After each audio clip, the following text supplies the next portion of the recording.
ГСП онлайн. Городские новости сейчас. В администрации прошла пресс-конференция с участниками Всемирного фестиваля молодежи и студентов.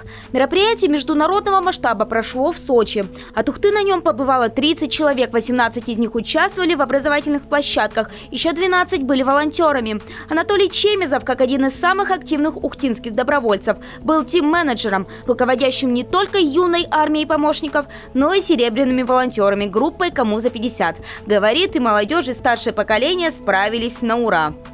У нас в делегации были представители тоже по разным направлениям. В основном это управление потоками, те, которые направляют основные потоки в нужных направлениях. Это встречи-проводы. Встречи-проводы – это те, которые встречали участников в аэропорту, на железнодорожном вокзале, также на ЖД-станции. Инфостойки – люди, которые сидели на информационных стойках и давали различную информацию, необходимую участникам.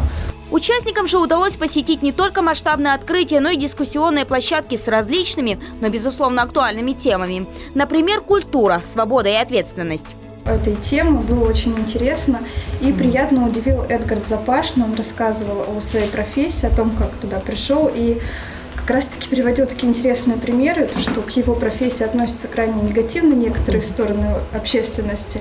Он рассказывал именно свою точку зрения. И можно сказать, что многие переубедились, такие, кто негативно рассматривал. То есть приятно была удивлена. Ну а Сергей Безруков, как обычно, я актер, махал руками, рассказывал стихи. Также на фестивале выступили Ник Вуйчич, инвалид от рождения, который пропагандирует любовь к жизни, и французский писатель Фредерик Бекбедер. Но это были далеко не единственные звезды мирового масштаба. Перед участниками выступили именитые спортсмены и политики. Площадки встречи с известными спортсменами и встречи с делегатами ФИФА в преддверии чемпионата мира по футболу.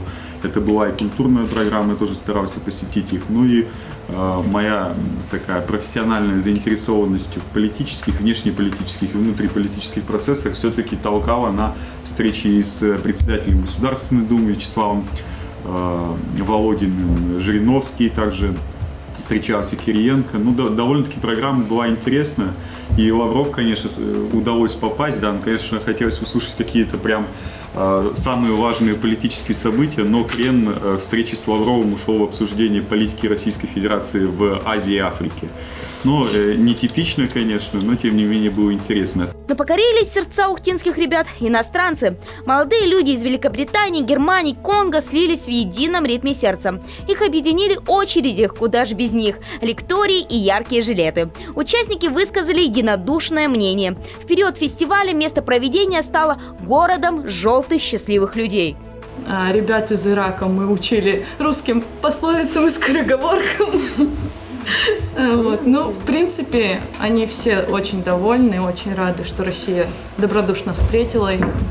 Они очень эмоционально отнеслись к этому.